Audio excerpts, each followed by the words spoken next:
टमाटर का सप्लाई आधा हो जाता है, क्या होगा? प्राइसेस आसमान छू लेंगे, एग्जैक्टली दाम आसमान छू लेंगे। और अगर सप्लाई डबल हो जाए, दाम गिर जाएंगे। ये सिंपल सा आइडिया पूरी इकोनॉमी को चलाता है। और आज हम इसे और इसके जैसे कई जरूरी इकोनॉमिक कॉन्सेप्ट्स की गहरी चर्चा करने वाले हैं। हाँ बिल्कुल। जिससे पहले कि हम शुरू करें, एक छोटा सा काम। जल्दी से सब्सक्राइब बटन दबा दो, नोटिफिकेशन बेल ऑन कर लो, और हाँ, लाइक करना मत भूलना दोस्त। रेडियो बिल्कुल। आज हमारा सफर काफी इंटरेस्टिंग होने वाला है। हमारा लर्निंग मैप कुछ ऐसा दिखेगा। हम शुरू करेंगे द इकोनॉमिक्स ऑफ प्राइस से, जिसमें हम सप्लाई और डिमांड के रिश्ते को समझेंगे। द कोर कॉन्सेप्ट, ठीक है? राइट? हाँ। फिर हम देखेंगे कि इन्फ्लेशन और अलग-अलग गुड टाइप्स प्राइस इलास्टिसिटी को कैसे अफेक्ट करते हैं। अच्छा, उसके बाद हम WPI यानी होलसेल प्राइस इंडेक्स से PPI यानी प्रोड्यूसर्स प्राइस इंडेक्स पर शिफ्ट होने के रीजंस और उनके कंपैरिजंस को एक्सप्लोर करेंगे। Okay. WPI versus PPI, got it. Next stop होगा पॉवर्टी एंड इनइक्वालिटी, जहां हम मल्टी डायमेंशनल पॉवर्टी इंडेक्स और वर्ल्ड इनइक्वालिटी रिपोर्ट के इंपॉर्टेंट फाइंडिंग्स डिस्कस करेंगे। ये बहुत जरूरी टॉपिक है। बिल्कुल। फिर हम RBI के फाइनेंशियल इंक्लूजन इंडेक्स और इंडिया के बढ़ते पब्लिक डेट के बारे में बात करेंगे। ओके। उसके बाद हम अमृत मिशन के ऑब्जेक्टिव्स और कंपोनेंट्स को डिटेल में समझेंगे। और आखिर में कुछ अदर की डेवलपमेंट्स, जैसे इंडिया का 4th लार्जेस्ट इकोनॉमी बनना, केपेक्स सर्वे, ISAR और ह्यूमन डेवलपमेंट रिपोर्ट 2025 को कवर करेंगे। तो चलो शुरू करते हैं। Let's do it. Topic 1, the economics of price, supply and demand relationships. Broad micro theme, understanding the core forces that determine prices in a market. तो basically the economics of price है क्या, simple terms में? Basically ये supply और demand के बीच का एक डांस है।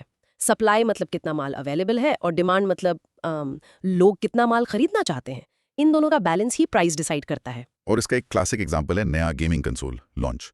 शुरू में कंपनी ने कम यूनिट्स बनाए, यानी लो सप्लाई। हाँ। लेकिन हर कोई उसे खरीदना चाहता है, मतलब हाई डिमांड। रिजल्ट, प्राइस बढ़ जाएगा, लोग एक्स्ट्रा पैसे देकर भी खरीदेंगे। यही है सप्लाई डिमांड का खेल। Okay, let's unpack this. चलो सेंटर वाले ग्राफ से शुरू करते हैं। इक्विलिब्रियम, ये वो मतलब स्वीट स्पॉट है जहां सप्लाई कर्व यानी ऑरेंज लाइन और डिमांड कर्व ब्लू लाइन एक दूसरे को काटते हैं। यहाँ प्राइस P और क्वांटिटी Q ऐसी सेट होती है कि जितना प्रोड्यूसर बेचना चाहता है उतना ही कंज्यूमर खरीदना चाहता है। सब आराम से, ना शॉर्टेज ना सरप्लस, परफेक्ट बैलेंस। और ये कॉन्सेप्ट मार्केट इकोनॉमी का दिल है ना।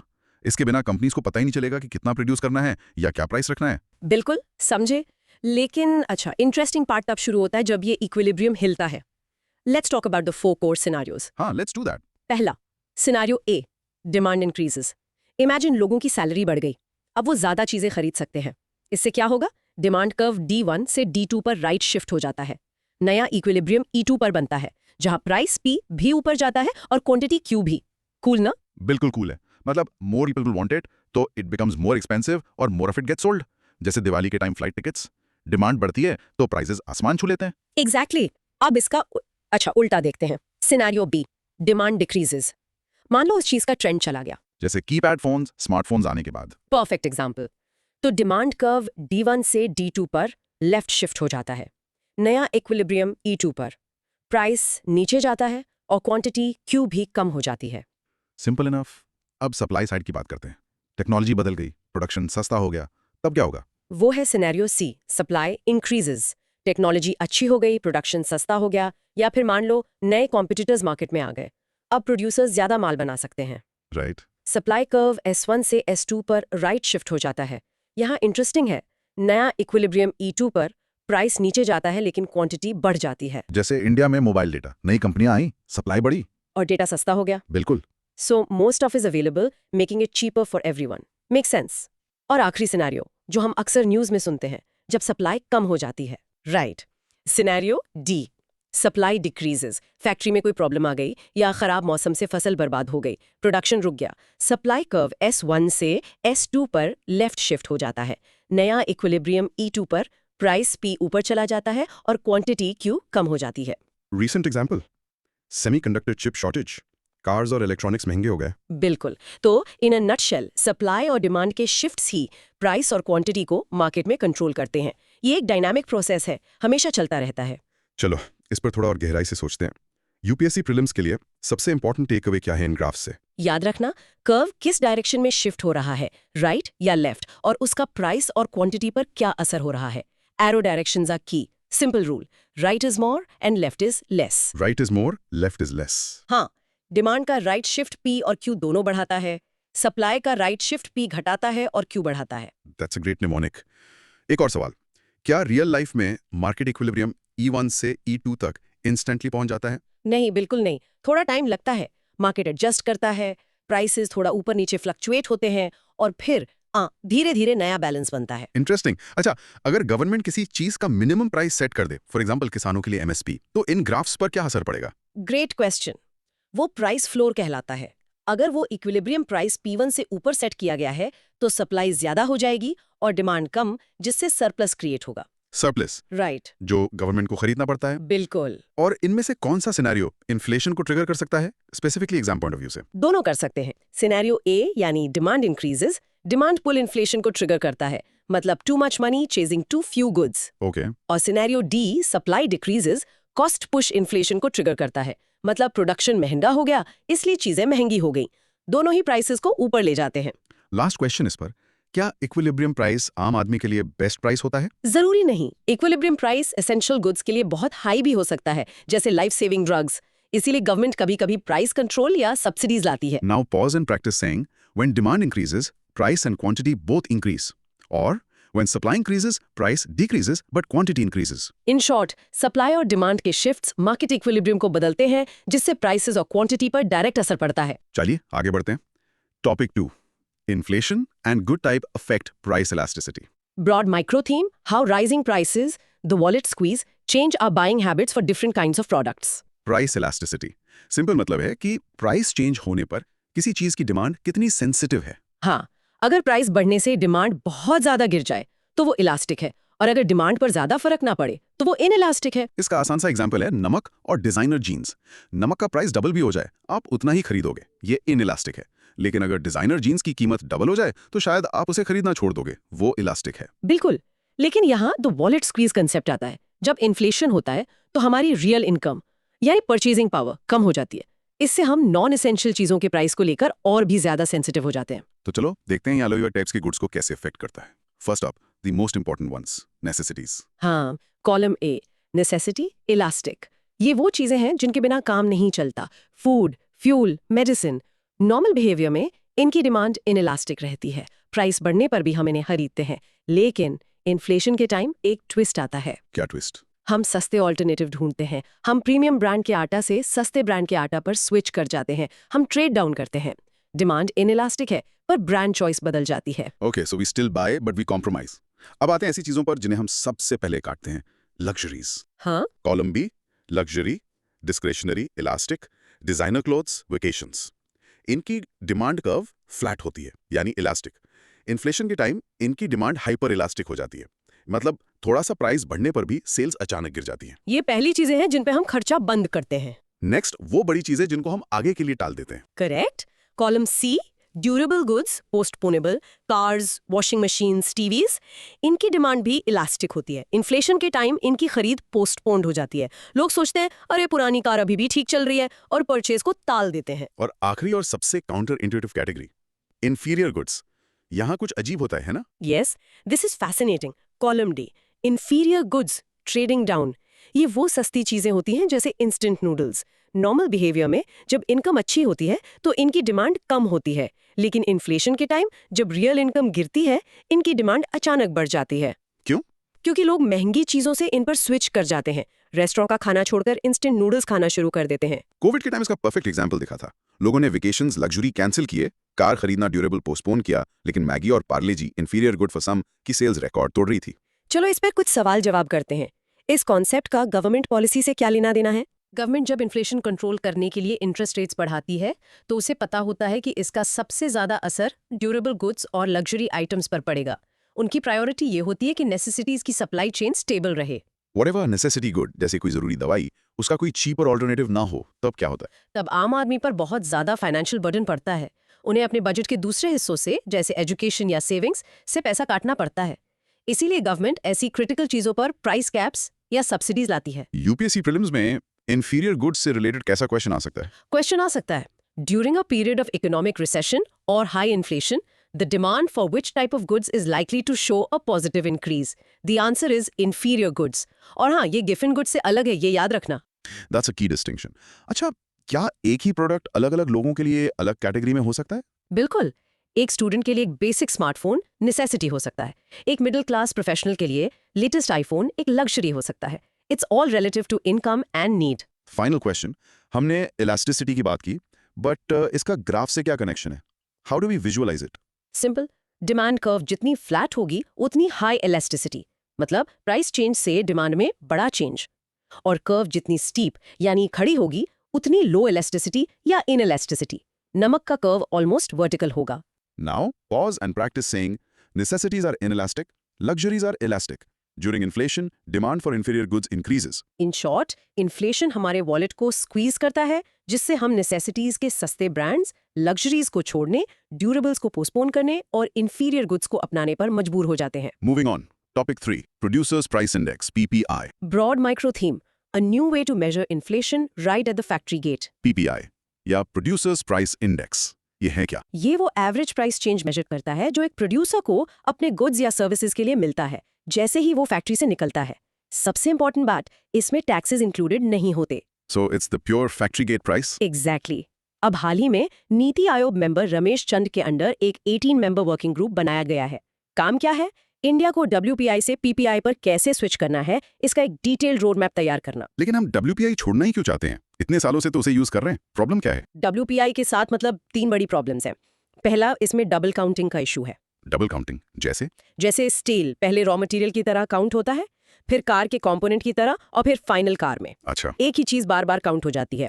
दूसरा? WPI इंडिया के सबसे बड़े सेक्टर सर्विसेज सेक्टर को कवर ही नहीं करता, जो GDP का 55% है। और तीसरा, ये एक्सपोर्ट्स इंपोर्ट्स को भी ठीक से कैप्चर नहीं करता, तो ये एक अधूरी पिक्चर देता है। Okay, so it's an outdated tool. तो PPI इससे बेहतर कैसे है? 3 चीजें PPI को सुपीरियर बनाती है। पहला, क्लीनर डाटा। क्योंकि PPI टैक्सेस को एक्सक्लूड करता है, RBI को साफ साफ पता चलता है कि महंगाई प्रोडक्शन कॉस्ट बढ़ने से हो रही है या टैक्सेस बढ़ने से। अच्छा, इससे पॉलिसी मेकिंग आसान हो जाती है। बिल्कुल। दूसरा, कॉम्प्रिहेंसिव कवरेज। PPI गुड्स और सर्विसेज दोनों को कवर करता है। और तीसरा और सबसे important, no lag, early warning. PPI महंगाई को WPI या CPI से पहले ही पकड़ लेता है। It's an early warning system. So it's like seeing the smoke before you see the fire. Interesting. इसी से जुड़ा एक अपडेट है ना about the CPI for laborers. Yes, labour bureau ने consumer price index for agricultural labourers and rural labourers यानी CPI AR/LR का base year 1986-87 से बदलकर 2019 इज इक्वल टू 100 कर दिया है। ये एक टेक्निकल अपडेट है जिससे ये इंडेक्स आज के कंजम्पशन पैटर्न्स को और अच्छे से रिफ्लेक्ट करेगा। Got it. Let's dig deeper. For a UPSC aspirant, WPI, CPI और PPI में सबसे बड़ा डिफरेंस क्या है जो याद रखना है? Let's say top 3. 3 चीजें। Number 1, point of measurement, factory gate PPI, wholesale market WPI, retail shops CPI। Number 2, inclusion of services, WPI में नहीं है, बाकी दोनों में है। Right. और number 3, treatment of taxes, PPI में टैक्सेस एक्सक्लूडेड है, बाकी दोनों में इंक्लूडेड है। ये 3 पॉइंट्स सबसे क्रूशियल हैं। You mentioned the RBI. जी, उनके लिए PPI इतना गेम चेंजिंग क्यों है? क्योंकि PPI उन्हें कोर इन्फ्लेशन की बेहतर पिक्चर देता है, वो महंगाई जो डिमांड और सप्लाई से आ रही है, ना कि टेम्पररी टैक्स चेंजेस से। इससे उनकी मॉनेटरी पॉलिसी यानी इंटरेस्ट रेट डिसीजंस ज्यादा प्रिसाइज और इफेक्टिव हो जाती है। Let's take a real world scenario. अगर इंटरनेशनल मार्केट में क्रूड ऑयल का दाम बढ़ गया, तो कौन सा इंडेक्स सबसे पहले रिएक्ट करेगा? सबसे पहले PPI, स्पेसिफिकली इनपुट PPI जो रॉ मटेरियल कॉस्ट ट्रैक करता है, वो रिएक्ट करेगा। फिर आउटपुट PPI, फिर WPI और आखिर में CPI जब पेट्रोल पंप पर प्राइस बढ़ेगा। It shows the transmission of a price shock through the economy. Got it. If PPI is so good, India को इसे पूरी तरह अडॉप्ट करने में इतना टाइम क्यों लग रहा है? Biggest challenge is data collection. इसके लिए हर फैक्ट्री से, हर सर्विस प्रोवाइडर से कंसिस्टेंटली प्राइस डेटा कलेक्ट करना पड़ता है। ये एक मैसिव लॉजिस्टिकल एक्सरसाइज है। Make sense. और लास्ट क्वेश्चन इस पर, बेस ईयर चेंज करने का सिग्निफिकेंस क्या होता है? जैसे CPI ARL में हुआ। बेस ईयर अपडेट करने से इंडेक्स करंट कंजम्पशन पैटर्न्स को रिफ्लेक्ट करता है।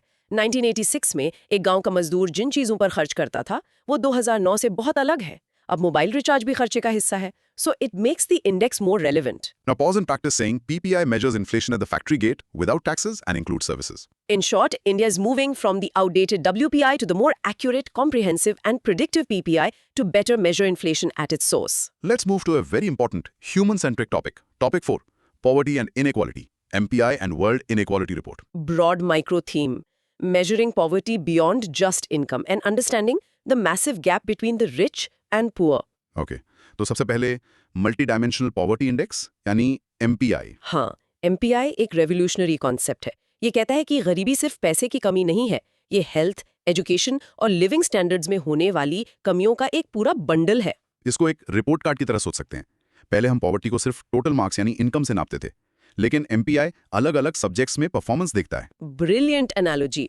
और इसकी न्यूज़ ये है कि यूएनडीपी और ओपीएचआई ने 2025 ग्लोबल एमपीआई रिपोर्ट जारी की है। इसके मुताबिक दुनिया के 1.1 बिलियन लोग अक्यूट मल्टी डायमेंशनल पॉवर्टी में रहते हैं। Let's get into the methodology.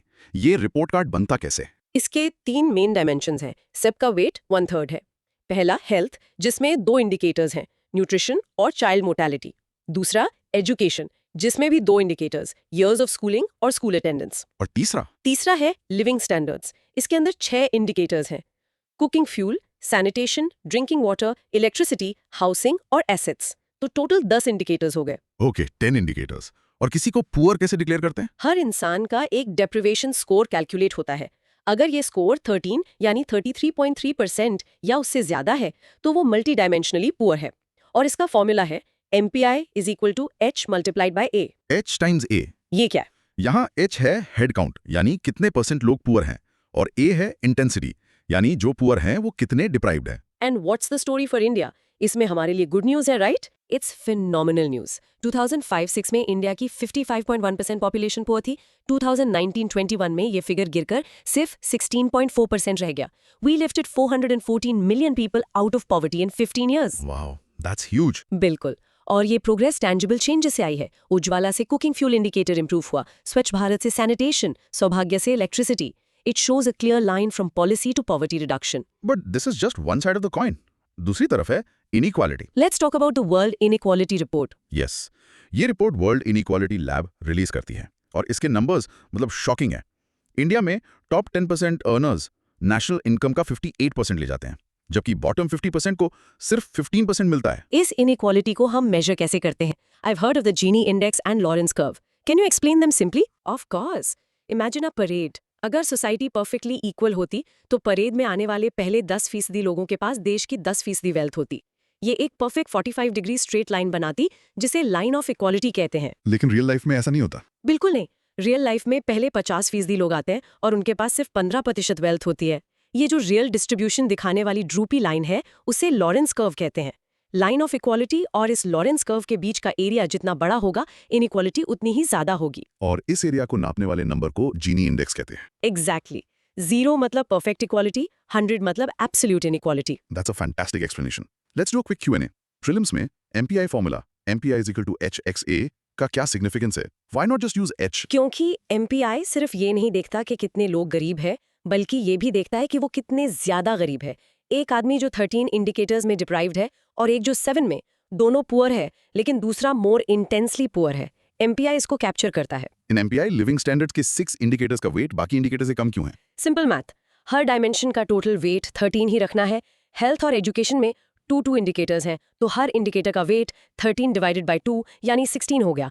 Living standards में 6 है, तो हर एक का वेट 13 डिवाइडेड बाय 6 यानी 118 हो गया। इंडिया अपना नेशनल MPI भी निकालता है। ये ग्लोबल MPI से कैसे अलग है? Good point. इंडिया का नेशनल MPI, जिसे नीति आयोग निकालता है, ग्लोबल 10 इंडिकेटर्स के अलावा 2 एक्स्ट्रा इंडिकेटर्स इंक्लूड करता है, मैटरनल हेल्थ और bank accounts. Bank accounts, right? Financial inclusion. हाँ। Moving to inequality, apart from the Gini index, is there any other way to measure it? Yes, a simpler one is the Kuznets ratio. It's the ratio of the income of the richest 20% of the population to the income of the poorest 20%. A higher ratio means higher inequality. What does the World Inequality Report suggest as a solution to this? Report अक्सर progressive taxation जैसी policy suggest करती है, जहां richer individuals और corporations पर ज्यादा tax लगे और उस रेवेन्यू से पब्लिक सर्विसेज जैसे हेल्थ और एजुकेशन को फंड किया जाए। Now pause and practice saying MPI has 3 dimensions: health, education, and living standards. The Lorenz curve shows the real distribution of wealth against a line of perfect equality. In short, MPI gives a holistic view of poverty beyond income. And while India has reduced poverty, the World Inequality Report shows the gap between rich and poor is a massive challenge. Okay, next up, topic 5, Financial Inclusion Index.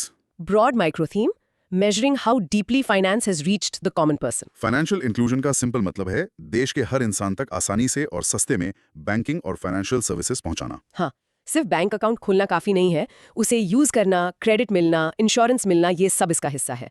इसको major करने के लिए RBI ने 2021 में एक index launch किया, financial inclusion index या FI index. और इसका स्कोर क्या कहता है? ये 0 से 100 के स्केल पर है। 0 मतलब कंप्लीट फाइनेंशियल एक्सक्लूजन और 100 मतलब complete financial inclusion. The good news is India का स्कोर मार्च 2017 में 43.4 से बढ़कर मार्च 2023 में 60.1 हो गया है। That's significant progress. बट ये इंडेक्स बनता कैसे? What are its components? इसके 3 मेन पैरामीटर्स हैं और सबका वेट अलग-अलग है। पहला है एक्सेस, जिसका वेटेज 35% है। इसमें देखते हैं कि बैंकिंग सर्विसेज कितनी अवेलेबल है, bank branches, ATMs, etcetera. Okay, availability. दूसरा और सबसे इंपॉर्टेंट है यूजेज, जिसका वेटेज 45% है। इसमें देखते हैं कि लोग सर्विसेज यूज कर भी रहे हैं या नहीं। Active accounts, digital payments. हाँ, वही सब। और तीसरा है क्वालिटी, जिसका वेटेज 20% है। इसमें फाइनेंशियल लिटरेसी, कस्टमर ग्रीवियंसेस, ये सब आता है। So it's not just about opening accounts, but actually using them well. हाँ, ये जनधन योजना से कैसे कनेक्टेड है? जनधन योजना ने एक्सेस पैरामीटर पर एक मैसिव पुश दिया। उसने करोड़्स ऑफ बैंक अकाउंट्स खोले। लेकिन एफआई इंडेक्स का यूजेज पैरामीटर चेक करता है कि उन जनधन अकाउंट्स में रेगुलर ट्रांजैक्शंस हो रहे हैं या नहीं। डायरेक्ट बेनिफिट ट्रांसफर यानी डीबीटी ने इस यूजेज को बहुत बढ़ाया है। इंटरेस्टिंग। चलो कुछ सवाल। प्रीलिम्स के लिए एफआई इंडेक्स के बारे में सबसे इंपॉर्टेंट चीज क्या है जो याद रखनी है? सबसे इंपॉर्टेंट है इसके 3 पैरामीटर्स और उनका weightage. Access 35%, usage 45% and quality 20%। Also याद रखना कि इसे आरबीआई रिलीज करता है और इसका कोई बेस ईयर नहीं है। Why is usage given the highest weightage? क्योंकि हिस्टोरिकली इंडिया की सबसे बड़ी प्रॉब्लम डोरमेंट अकाउंट्स रही हैं। अकाउंट खुल जाते थे पर यूज नहीं होते थे। आरबीआई ने यूसेज को सबसे ज्यादा वेट देकर ये सिग्नल दिया है कि अब फोकस सिर्फ अकाउंट खोलने पर नहीं, उन्हें एक्टिवली यूज करवाने पर है। How does this FI index help in policy making? ये इंडेक्स गवर्नमेंट और आरबीआई को एक डायग्नोस्टिक टूल देता है। अगर किसी स्टेट का क्वालिटी पैरामीटर में स्कोर कम है तो वहां फाइनेंशियल लिटरेसी प्रोग्राम्स पर फोकस किया जा सकता है। It helps in targeted policy interventions. Apart from Jandhan and DBT, what other initiatives have helped improve India's FI index score? The UPI revolution, उसने यूसेज पैरामीटर को मैसिवली ड्राइव किया है।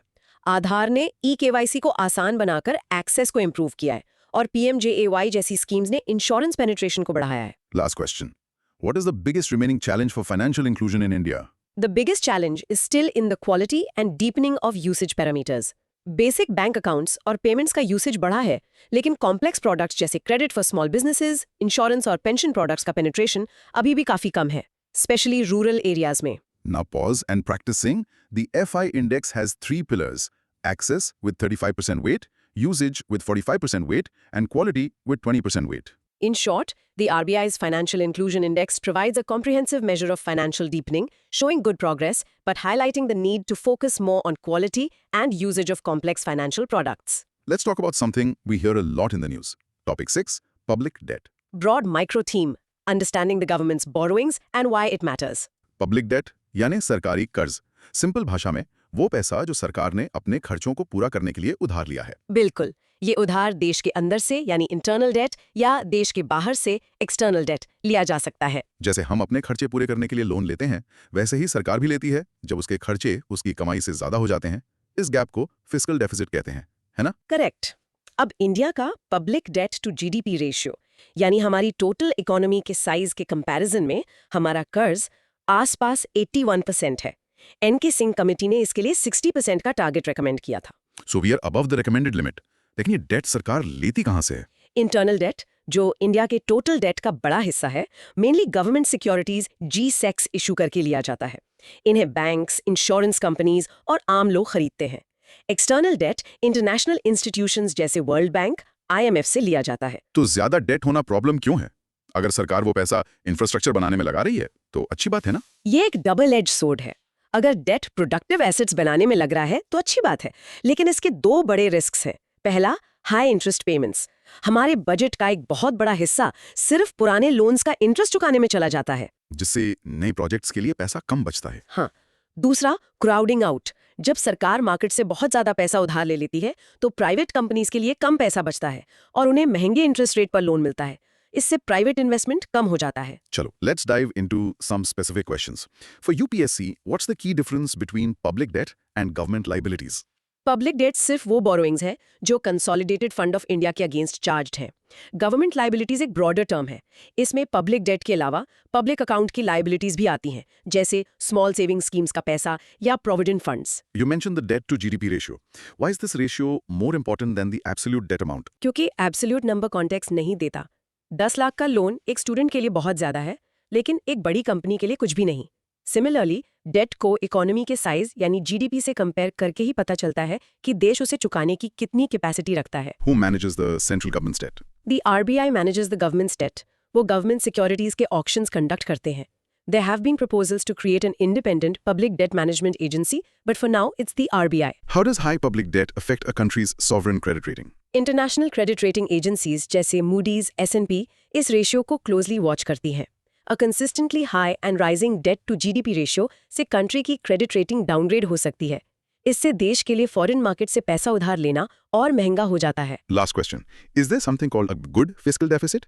Yes, economist often distinguish करते हैं। अगर fiscal deficit इसलिए है क्योंकि सरकार कैपिटल एक्सपेंडिचर यानी एसेट क्रिएशन कर रही है तो उसे प्रोडक्टिव माना जाता है। लेकिन अगर डेफिसिट रेवेन्यू डेफिसिट की वजह से है तो उसे अनहेल्दी माना जाता है।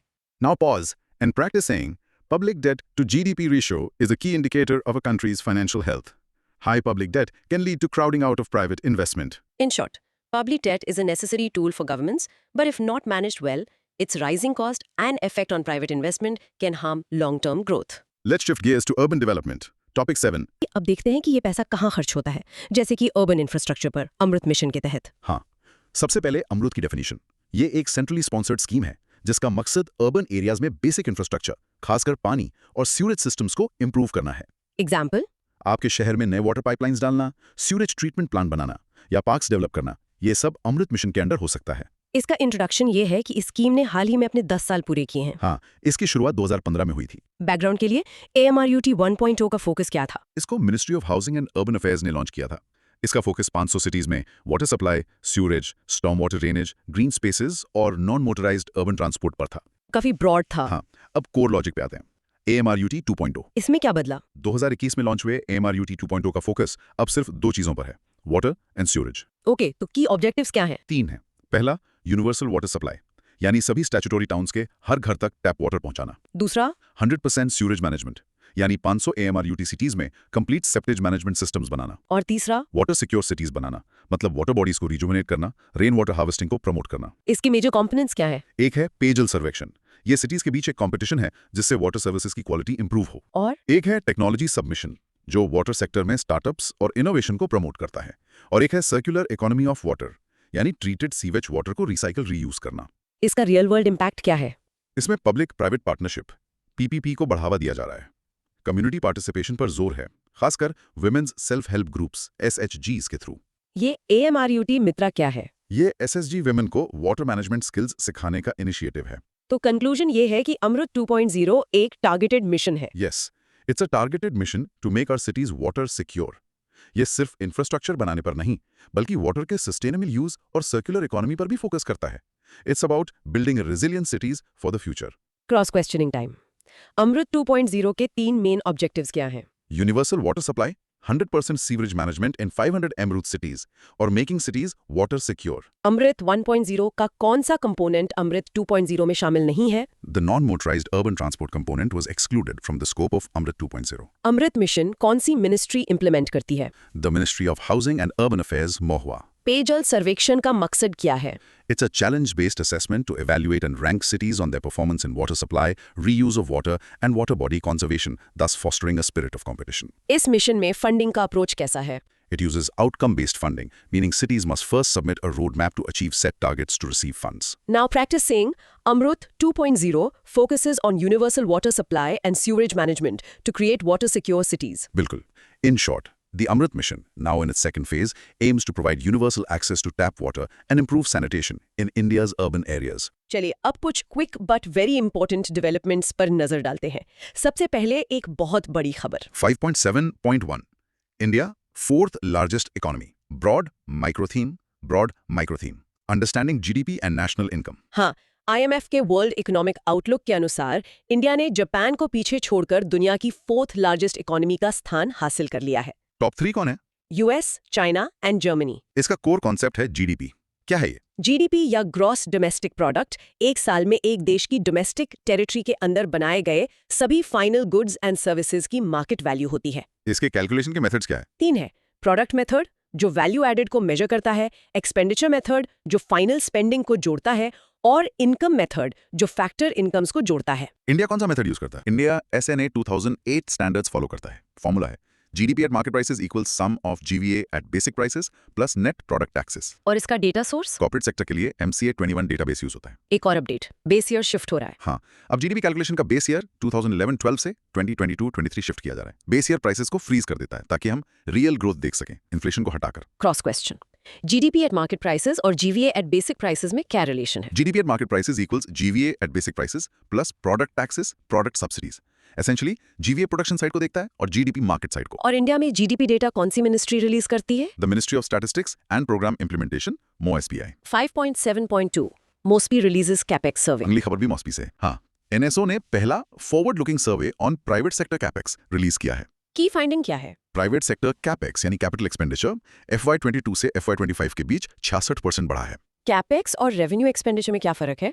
कैपिटल एक्सपेंडिचर कैपेक्स फ्यूचर के लिए एसेट्स क्रिएट करता है, जैसे मशीनरी, बिल्डिंग्स, रोड्स बनाना। ये लॉन्ग टर्म बेनिफिट देता है। और रेवेन्यू एक्सपेंडिचर? ये डे टू डे खर्चे हैं, जैसे सैलरीज, पेंशंस, सब्सिडीज। ये एसेट्स क्रिएट नहीं करता। क्रॉस क्वेश्चन, गवर्नमेंट द्वारा एक नया हॉस्पिटल बनाना ये कैपेक्स है या रेवेन्यू एक्सपेंडिचर? ये कैपिटल एक्सपेंडिचर है, क्योंकि इससे एक long term asset hospital building create हो रहा है। 5.7.3 international standards of accounting and reporting ISAR। अगली खबर। इंडिया यूनाइटेड नेशंस के ISAR वर्किंग ग्रुप का मेंबर बना है। हाँ, 2025-2027 टर्म के लिए। ये ISAR है क्या? वो फाइनेंशियल रिपोर्टिंग इंप्रूव करने में हेल्प करना है। क्रॉस क्वेश्चन, ISAR का प्राइमरी मिशन क्या है? To facilitate investment and economic stability by promoting good practices in corporate transparency and accounting। 5.7.4 human development report 2025। और आखिरी अपडेट। Human development report 2025। हाँ, UNDP ने रिलीज की है। टाइटल है A Matter of Choice, People and Possibilities in the Age of AI। India की performance कैसी है? इंडिया की रैंक 3 स्थान सुधार कर 130 हो गई है। हम अभी भी मीडियम ह्यूमन डेवलपमेंट कैटेगरी में हैं। लाइफ एक्सपेक्टेंसी बढ़कर 72 साल हो गई है। HDI के बारे में बताइए। HDI 3 डायमेंशंस का जियोमेट्रिक मीन है। Long and healthy life measured by life expectancy, access to knowledge measured by schooling years, and standard of living measured by GNI per capita। Cross question, human development index HDI के 3 dimensions कौन से हैं? A long and healthy life, access to knowledge, and a decent standard of living। और human development report कौन publish करता है? The United Nations Development Program, UNDP। Wow, what a journey. हमने price के बेसिक इकोनॉमिक्स से लेके human development तक काफी जमीन कवर की है। बिल्कुल। Let's quickly summarise.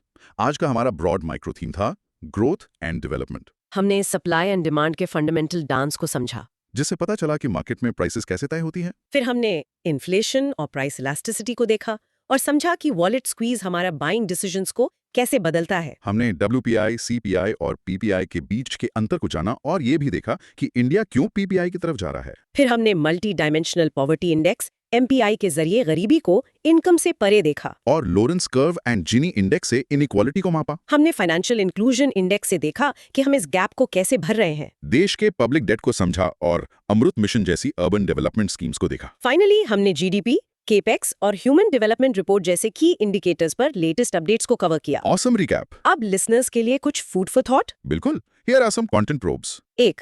अपने आसपास की 3 चीजें, एक नेसेसिटी, एक लग्जरी, एक इंफीरियर गुड आइडेंटिफाई कीजिए और सोचिए कि अगर उनकी प्राइस 50% बढ़ जाए तो आपका बिहेवियर कैसे चेंज होगा। 2.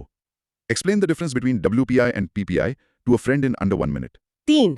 MPI के 10 इंडिकेटर्स में से आपके हिसाब से कौन से 3 सबसे जरूरी हैं और क्यों। 4. लॉरेंस कर्व को अपने मन में विजुअलाइज कीजिए। अगर जीनी इंडेक्स बढ़ता है तो कर्व लाइन ऑफ इक्वालिटी के पास जाएगा या दूर। 5. CPEX और रेवेन्यू एक्सपेंडिचर का एक रियल लाइफ एग्जाम्पल सोचिए जो हमने डिस्कस नहीं किया। और 6. अगर आपको इंडिया का HDI स्कोर इंप्रूव करना हो तो आप 3 डायमेंशंस में से किस पर सबसे पहले फोकस करेंगे। और अब एक challenge. Yes. Here's a small challenge for you. Choose any one topic we discussed today, let's say the Financial Inclusion Index. Try to present its key features, the 3 sub-indices and their weights, in a 2-minute audio note, as if you're explaining it to your study group. Rehearse it out loud. This will really cement the concept in your mind. 2 That's a wrap on this deep discussion. हम उम्मीद करते हैं कि economics के ये complex ideas अब आपके लिए थोड़े और क्लियर हो गए होंगे। याद रखिए, नॉलेज को अप्लाई करना ही सबसे इंपॉर्टेंट है। सही कहा। इन कॉन्सेप्ट्स को करंट अफेयर से जोड़ते रहिए। Keep questioning, keep learning. अगर आपको आज का डिस्कशन पसंद आया तो प्लीज हमारे चैनल को सपोर्ट कीजिए, subscribe, share with your friends और कमेंट सेक्शन में बताइए कि आप अगले डिस्कशन में कौन सा टॉपिक एक्सप्लोर करना चाहेंगे। Until next time, stay curious. Hello and welcome दोस्त। क्या आप जानते हैं कि इंडिया दुनिया का सबसे बड़ा मिल्क, पल्सेस और जूट का प्रोड्यूसर है? अमेजिंग है ना? हाँ, बिल्कुल। एंड येट हमारे फार्मर्स के लिए चैलेंजेस कुछ कम नहीं है। तो आज हम इसी एग्रीकल्चरल सेक्टर की बहुत ही गहराई में उतरने वाले हैं। Exactly. And I promise you, आज की इस चर्चा के एंड तक इंडियन एग्रीकल्चर को बूस्ट करने वाली जितनी भी सुपर इंपॉर्टेंट स्कीम्स और डेवलपमेंट्स हैं, उनकी एक crystal clear high definition understanding हो जाएगी। हाँ।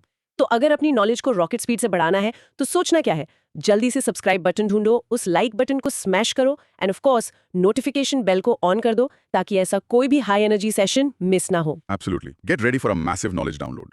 आज हम Indian agriculture and allied sectors के कई इंपॉर्टेंट टॉपिक्स को कवर करेंगे। हाँ, हम शुरुआत करेंगे प्रधानमंत्री मत्स्य संपदा योजना से, फिर समझेंगे गेम चेंजिंग प्रधानमंत्री धान धान्य कृषि योजना को। ओके। उसके बाद हम सुपर स्मार्ट MKWM और पल्सेस में आत्मनिर्भरता मिशन पर भी बात करेंगे। And that's just the start. Exactly. फिर हम फोकस करेंगे नेशनल टर्मरिक बोर्ड पर, महान साइंटिस्ट MS स्वामीनाथन के इनक्रेडिबल कॉन्ट्रीब्यूशंस पर, और कुछ स्पेशल प्रोडक्ट्स जैसे makhana, silk, cotton and even opium. Right. And finally हम रैप अप करेंगे कुछ latest digital initiatives, crucial farmer credit schemes और इंपॉर्टेंट इंटरनेशनल रिकॉग्निशंस के साथ। Ready for this non stop knowledge packed journey? Let's begin. Okay, तो हमारा पहला topic है प्रधानमंत्री मत्स्य संपदा योजना यानी PMMSY। ब्रॉड माइक्रो थीम है फिशरीज सेक्टर का सस्टेनेबल डेवलपमेंट और modernisation. Okay, let's unpack this. Basically PMSY एक फ्लैगशिप स्कीम है जो 2020 में लॉन्च हुई थी। हाँ। इसका मेन एम है इंडिया की फिशरी सेक्टर को, यानी मछली पालन को कंप्लीटली ट्रांसफॉर्म करना। प्रोडक्शन बढ़ाने से लेकर फार्मर्स की इनकम डबल करने तक, it's all about a blue revolution 2.0। Exactly. एक रियल लाइफ एग्जांपल देता हूँ।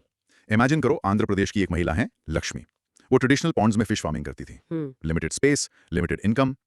PMSY के तहत उन्हें एक लो कॉस्ट लोन मिला और मॉडर्न एक्वाकल्चर टेक्निक्स की ट्रेनिंग भी मिली। अच्छा। अब वो बायोफ्लॉक टेक्नोलॉजी का यूज करके कम जगह में मतलब 3 टाइम्स ज्यादा फिश प्रोड्यूस कर रही हैं। दैट्स द रियल इम्पैक्ट दोस्त, from struggling to thriving. Wow, that's a fantastic example. चलो अब इसकी डिटेल्स में जाते हैं।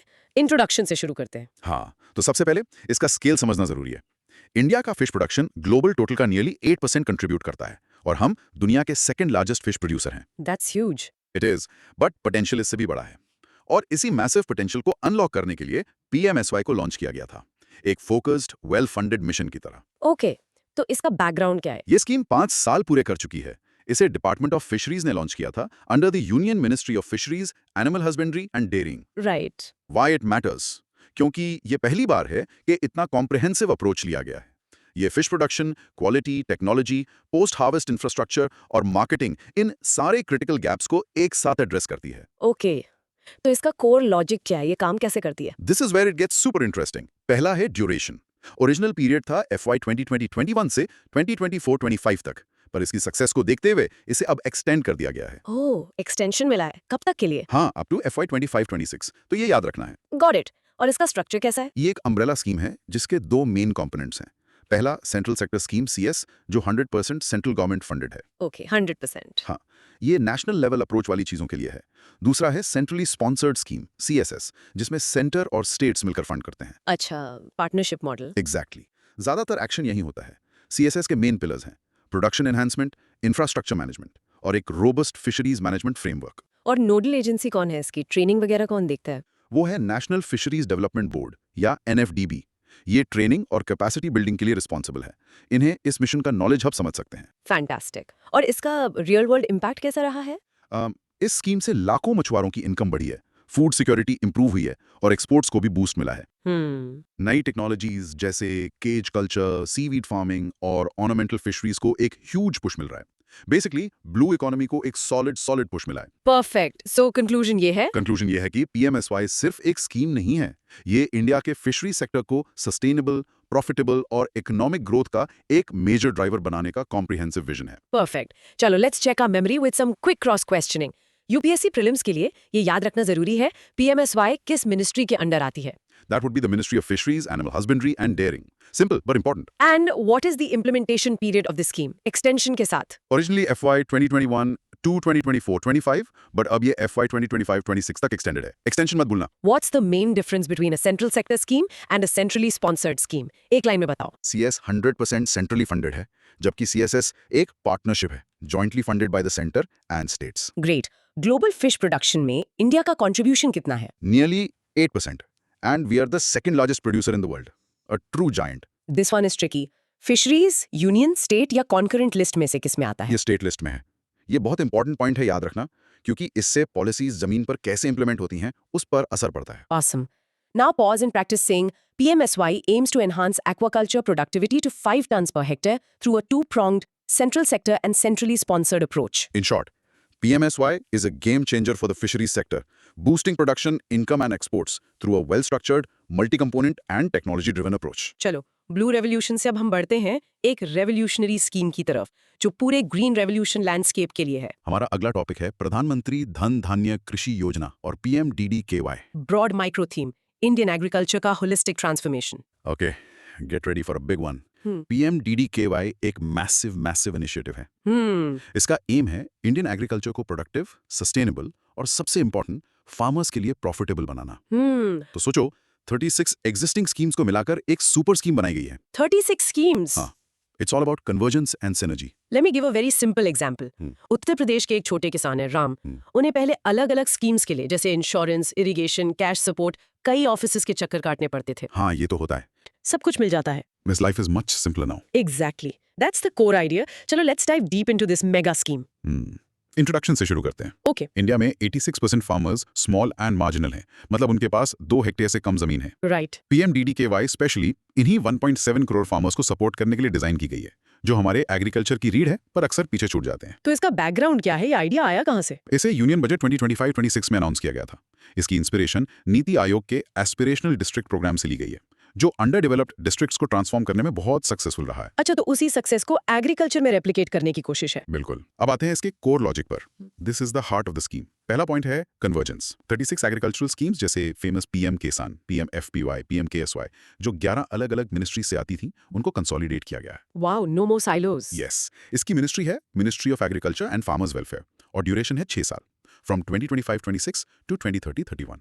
ओके, और इसके लिए पैसा कितना है? Financial outlay. A massive 1.44 lakh crores over 6 years. That's huge. और इसका ब्रेकडाउन भी इंपॉर्टेंट है. 40% सब्सिडीज के लिए, 30% इंफ्रास्ट्रक्चर बनाने के लिए, 20% लोन्स और क्रेडिट एक्सेस के लिए और 10% ट्रेनिंग एंड मार्केट सपोर्ट के लिए. A very balanced allocation. Correct. अब देखते हैं कवरेज. ये सबके लिए नहीं है. ये 100 स्पेसिफिक अंडर परफॉर्मिंग डिस्ट्रिक्ट्स को टारगेट करती है, जहां क्रॉप यील्ड कम है और पानी की कमी है. अच्छा, एक टारगेटेड अप्रोच है. यस. उत्तर प्रदेश में मैक्सिमम 12 डिस्ट्रिक्ट्स कवर होंगे और बेनिफिशियरीज हैं small and marginal farmers, women farmers, young farmers, FPOs और अलाइड सेक्टर वर्कर्स. बहुत इंक्लूसिव है. सो इसका रियल वर्ल्ड इम्पैक्ट क्या होगा? ये स्कीम फ्रैगमेंटेशन को खत्म करेगी, रिसोर्सेज का बेटर यूटिलाइजेशन इंश्योर करेगी और इन टारगेटेड डिस्ट्रिक्ट्स में एग्रीकल्चरल प्रोडक्टिविटी को एक मैसिव बूस्ट देगी. ये एक पैराडाइम शिफ्ट है from a scheme based to a holistic area based approach. So that's cool ना. It is. तो इसका कंक्लूजन क्या है? The vision of PMDDKY is one district one plan, जिसमें इंडियन एग्रीकल्चर में अनप्रेसिडेंटेड एफिशिएंसी और equity लाने का पोटेंशियल है. It's a really ambitious plan. Time for a quick quiz to lock in the details. कितनी existing schemes को consolidate किया गया है PMDDKY में? 36 schemes from 11 different ministries. याद रखना, this convergence is the key. What is the total financial outlay for this scheme over the 6-year period? A whopping 1.44 lakh crore rupees. A huge investment. Is this scheme for all districts in India? या ये targeted है? No, absolutely not for all. It targets 100 specific underperforming districts to maximize impact. Brilliant. District level पर इस scheme को कौन lead करेगा? The district धन धान्य समिति, जिसे district collector head करेंगे. This ensures accountability. And what is one of the key objectives of this scheme related to farmer income? This is a big one. To double farmer incomes by the year 2030. That's the ultimate goal. Perfect. Now practice saying PMDDKY converges 16 schemes with a 1.44 lakh crore outlay to support 1.7 crore small and marginal farmers in 100 districts. In short, PMDDKY is a mega convergence scheme designed to holistically transform agriculture in 100 underperforming districts with a sharp focus on small and marginal farmers. Irrigation एक key component था PMDDKY में. अब चलो एक specific hi tech scheme में dive करते हैं जो सिर्फ वाटर मैनेजमेंट पे फोकस करती है। हमारा अगला टॉपिक है modernisation of command area development and water management, MCAD-WM। इसका ब्रॉड माइक्रो थीम है enhancing water use efficiency in agriculture. MCAD-WM नाम थोड़ा कॉम्प्लिकेटेड है, बट बेसिकली ये प्रधानमंत्री कृषि सिंचाई योजना PMKSY का एक सब स्कीम है। हाँ, इसका फोकस है एग्जिस्टिंग इरिगेशन सिस्टम्स को मॉडर्नाइज करके फार्म गेट तक पानी पहुंचाना, but super smart hi-tech solutions के साथ। फॉर एग्जांपल सोचो पंजाब ने MCAD-WM के अंदर अंडरग्राउंड पाइपलाइंस इंस्टॉल की गई। हाँ, पहले क्या होता था, ओपन कैनाल से बहुत सारा पानी इवेपोरेट हो जाता था, राइट। Total waste. अब प्रेशराइज्ड पाइप से सीधा खेत तक पानी पहुंचता है, सेविंग ऑलमोस्ट 30% वाटर, और क्रॉप यील्ड भी बढ़ रहा है। It's all about the mantra, more crop per drop. I love that. Let's explore this further. Introduction से शुरू करते हैं। इंडिया में पानी की कमी एक बहुत बहुत बड़ा इशू है। एग्रीकल्चर में हमारा लगभग 80% फ्रेश वाटर यूज होता है। 80%? यस, इसलिए वाटर यूज एफिशिएंसी बढ़ाना अब ऑप्शन नहीं, हमारे फ्यूचर के लिए क्रिटिकल है। हाँ। MCAD-WM इसी चैलेंज को हेड ऑन एड्रेस करता है। इसका बैकग्राउंड क्या है? यूनियन कैबिनेट ने इसे PMKSY के सब स्कीम के रूप में अप्रूव किया है फॉर द पीरियड 2025-26। अच्छा। ये पुराने CAD-WM प्रोग्राम का कंटिन्यूएशन और मॉडर्नाइजेशन है, जो एक्चुअली 1974-75 में शुरू हुआ था। तो हिस्ट्री काफी लंबी है, बट अब इसे 21st सेंचुरी का अपग्रेड मिल रहा है। तो इसके कोर लॉजिक में नया क्या है? टेक्नोलॉजी यहाँ पर स्टार है। ऑब्जेक्टिव है इरिगेशन वाटर सप्लाई नेटवर्क को सोर्स से फार्म गेट तक मॉडर्नाइज करना, right up to a 1 hectare plot. Last mile delivery of water? Exactly. और इसका मेन इनोवेशन है अंडरग्राउंड प्रेशराइज्ड पाइप्ड इरिगेशन। ये एक फीचर ही वाटर लॉस कम करता है, वाटर लॉगिंग रोकता है और जमीन बचाता है। गेम चेंजर है ये। और टेक्नोलॉजी में क्या यूज हो रहा है? इसमें supervisory control and data acquisition यानी SCADA और इंटरनेट ऑफ थिंग्स यानी IoT का यूज होगा प्रिसाइज वाटर अकाउंटिंग के लिए। समझे? वाओ। मतलब खेत में सेंसर्स होंगे जो सेंट्रल सिस्टम को बताएंगे कि कितना पानी चाहिए, और सिस्टम उतना ही पानी रिलीज करेगा। No guesswork, so cool ना। It's very cool. इसके बेनिफिट्स ये हैं कि ये वाटर यूज एफिशिएंसी WSE बढ़ाएगा, प्रोडक्शन बूस्ट करेगा और मैनेजमेंट को लोकल बॉडीज को ट्रांसफर करके सस्टेनेबल फार्मिंग प्रमोट करेगा। लोकल बॉडीज मतलब मैनेजमेंट ट्रांसफर किया जाएगा वाटर यूजर सोसाइटीज या VUS को। ये लोकल फार्मर्स के ग्रुप्स होते हैं। उन्हें 5 साल तक हैंड होल्डिंग सपोर्ट मिलेगा और FPO से कनेक्ट किया जाएगा। That's true empowerment. हाँ, इसका रियल वर्ल्ड इम्पैक्ट ये होगा कि हमारे खेती में पानी यूज करने का तरीका बदल सकता है। वेस्टेज कम, कम्युनिटी एम्पावर्ड और agriculture climate resilient. So conclusion ये है कि MCAD-WM एक फंडामेंटल शिफ्ट है from inefficient flood irrigation to hi-tech precision irrigation, जिसमें टेक्नोलॉजी एक की इनेबलर है। फैंटास्टिक। Quiz time. MCAD-WM किस बड़ी स्कीम का सब स्कीम है? प्रधानमंत्री कृषि सिंचाई योजना PMKSY, जिसका मोटो है हर खेत को पानी। परफेक्ट। इसमें प्रिसाइज वाटर मैनेजमेंट के लिए कौन सी फ्यूचरिस्टिक टेक्नोलॉजी यूज होगी? SCADA and IoT, modern hitech solutions जो फार्मिंग में डेटा लाते हैं। लोकल लेवल पर इन नए इरिगेशन एसेट्स का मैनेजमेंट कैसे ट्रांसफर किया जाएगा? वाटर यूजर सोसाइटीज या WSS को, जो बेसिकली फार्मर कलेक्टिव्स हैं। ग्रेट। वाटर डिलीवरी में मेन स्ट्रक्चरल चेंज क्या प्रपोज किया गया है? वेस्टफुल ओपन कैनाल से शिफ्ट करके efficient underground pressurised piped irrigation. और ओरिजिनल CAD-WM प्रोग्राम कब लॉन्च हुआ था? Way back in 1974-75। तो ये मॉडर्नाइजेशन काफी टाइम से ड्यू था। Awesome. Now practice saying MCAD-WM, a sub-scheme of PMKSY, uses SCADA and IoT to improve water use efficiency through piped irrigation managed by water user societies. In short, MCAD-WM modernizes irrigation by using technology and community participation to ensure every farm gets the right amount of water at the right time. पानी की बात हो गई, अब बात करती है protein की। पल्सेस यानी दालें इंडिया के लिए बहुत इंपॉर्टेंट है और उनके लिए एक ब्रांड न्यू मिशन है। Next topic. मिशन फॉर आत्मनिर्भरता इन पल्सेस, दलहन आत्मनिर्भरता mission. Broad micro theme, achieving self-sufficiency in pulses production. ये मिशन सुपर क्रिटिकल है। ये मिशन इंडिया को पल्सेस यानी दालों के प्रोडक्शन में सेल्फ सफिशिएंट, आत्मनिर्भर बनाने के लिए लॉन्च किया गया है। गोल सिंपल है पर एम्बिशियस। दिसंबर 2027 तक इंपोर्ट डिपेंडेंसी को जीरो करना। Let me give you an example. Madhya Pradesh, जो इंडिया का लार्जेस्ट पल्सेस प्रोड्यूसर है, एक फोकस स्टेट है। हाँ, वहां के फार्मर्स को इस मिशन के तहत high yielding pest resistant seeds बिल्कुल फ्री में दिए जा रहे हैं। साथ ही गवर्नमेंट 100% गारंटी दे रही है कि उनकी पूरी तूर, उड़द और मसूर की क्रॉप MSP पर खरीदी जाएगी। राइट। इससे उन्हें कंप्लीट सिक्योरिटी और मोटिवेशन मिलता है। एब्सोल्युटली, वो गारंटी ही मैजिक इंग्रेडिएंट है। चलो इस मिशन की डिटेल्स में चलते हैं। इंट्रोडक्शन में एक क्रेजी फैक्ट है। इंडिया दुनिया का largest producer, largest consumer and largest importer है पल्सेस का। ये तो अजीब बात है ना? पैराडॉक्स है, राइट? हम सबसे ज्यादा उगाते हैं, सबसे ज्यादा खाते हैं और फिर भी दूसरे देशों से खरीदना पड़ता है। ये मिशन इसी इंपोर्ट डिपेंडेंसी को हमेशा के लिए खत्म करने के लिए है। ओके, तो इसका बैकग्राउंड क्या है? द प्राइम मिनिस्टर ने हाल ही में इस मिशन को लॉन्च किया है, बहुत फोकस के साथ। ये सिर्फ एक और स्कीम नहीं, न्यूट्रिशनल सिक्योरिटी के लिए एक नेशनल प्रायोरिटी है। तो इसकी स्ट्रैटेजी, इसका कोर लॉजिक क्या है? इसका एम एंड ड्यूरेशन है दिसंबर 2027 तक आत्मनिर्भरता, और मिशन 6 साल का है 2025-26 से 2030-31 तक। ओके।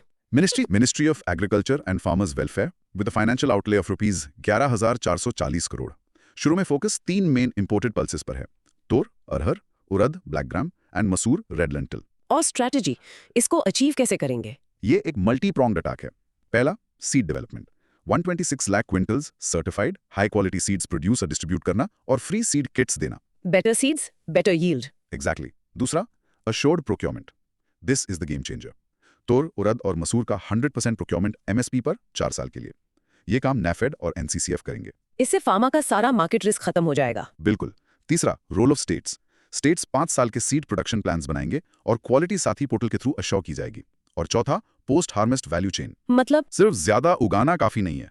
मिशन 1000 प्रोसेसिंग और पैकेजिंग यूनिट्स यानी दाल मिल्स एस्टैब्लिश करने में भी हेल्प करेगा, जिनके लिए 25 लाख रुपए पर यूनिट तक की सब्सिडी होगी। Value addition, great. तो इसका रियल वर्ल्ड इंपैक्ट होगा कि ये फार्मर्स की इनकम बढ़ाएगा, हमारा इंपोर्ट बिल कम करेगा, रूरल एम्प्लॉयमेंट क्रिएट करेगा और पूरे देश के लिए न्यूट्रिशनल सिक्योरिटी इंप्रूव करेगा। और क्रॉप डाइवर्सिफिकेशन भी प्रमोट करेगा। करेक्ट। सो इन कंक्लूजन, ये मिशन एक पावरफुल और वेल थॉट आउट टूल है आत्मनिर्भरता अचीव करने के लिए। Let's test your knowledge. आत्मनिर्भरता का टारगेट ईयर क्या है? December 2027, a very specific and ambitious target. कौन सी 3 दालें इस मिशन की इनिशियल फोकस हैं? तूर, अरहर, उड़द, ब्लैक ग्राम और मसूर, रेड लेंटिल, द बिग 3. कौन सी 2 government agencies 100% procurement at MSP के लिए रिस्पॉन्सिबल होंगी? NAFED and NCCF under the Price Support Scheme PSS.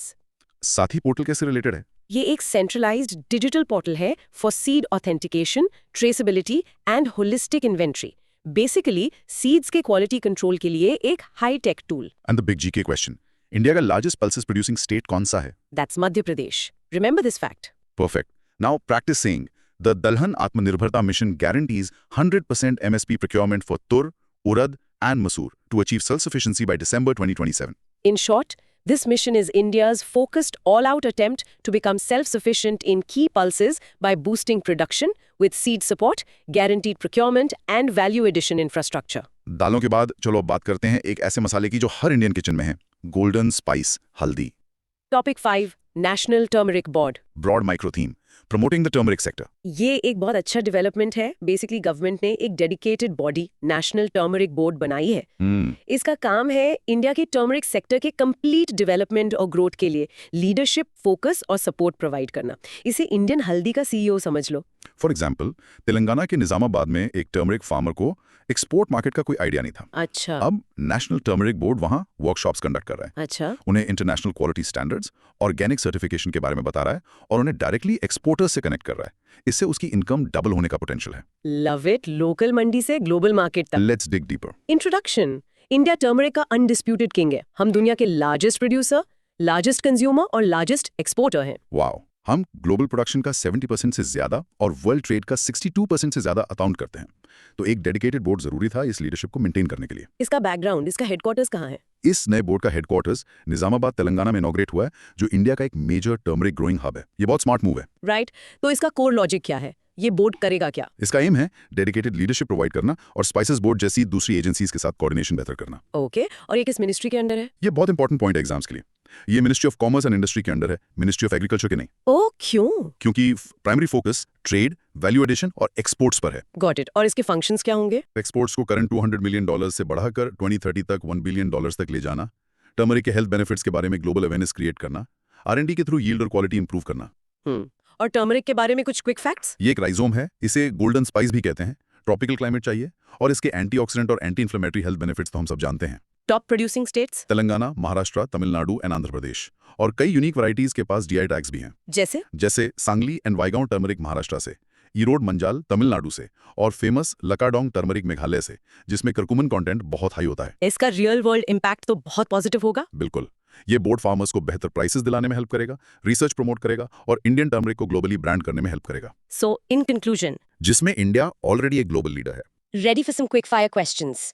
National turmeric board किस मिनिस्ट्री के अंडर आता है? Be careful. Ministry of commerce and industry, not agriculture.